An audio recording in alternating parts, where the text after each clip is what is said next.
It's the second tallest building in America. The tallest building is now in New York City, the Freedom Tower, 1,776 feet.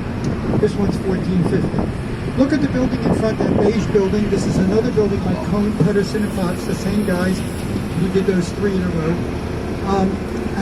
It was an 8-sided building. They were talking about erecting two of these. Only one went up. I want you to look at the water tanks up there. Everybody see the water tanks? Good, they're not water. Between them they hold 2,000 fluorescent lights. Now, what in creation do you need 2,000 fluorescent lights on your building? Very simple. At nighttime, you're coming in from the western suburbs, you're coming in from O'Hare, around what was the Sears Tower, now called the Willis Tower, you are going to see a white light all the way around. Well, in order to be noticed, 2,000 fluorescent lights on your neighbor, whose building is only 950 feet, not 1,450, you're going to see it.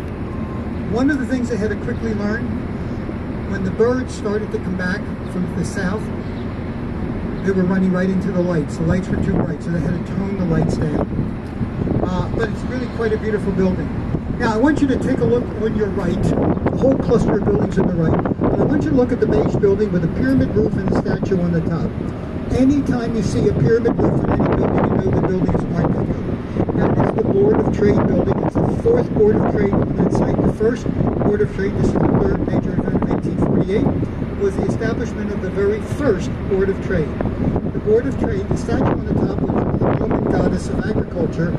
She's holding two things, corn and wheat, because those are the only two things that were traded at the Board of Trade in 1848. Of course, today they trade everything. And this is at the base of LaSalle Street, which would be, the equivalent of where the New York Stock Exchange is in New York, the center of business. There have been 4 additions to this building. Look at the reflective glass building, pyramid roof, white octagonal symbol representing the trading floor. 1986, this is Helmut Nahn, one of our Chicago architects. This was not his original submission for this building. I'm going to show it to you in about 5 minutes and why they rejected the first one.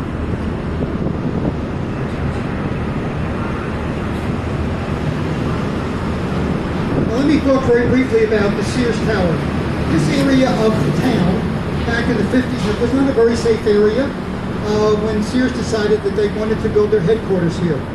They hired Skidmore, Owings and Merrill to design the building, Dr. Bruce Graham.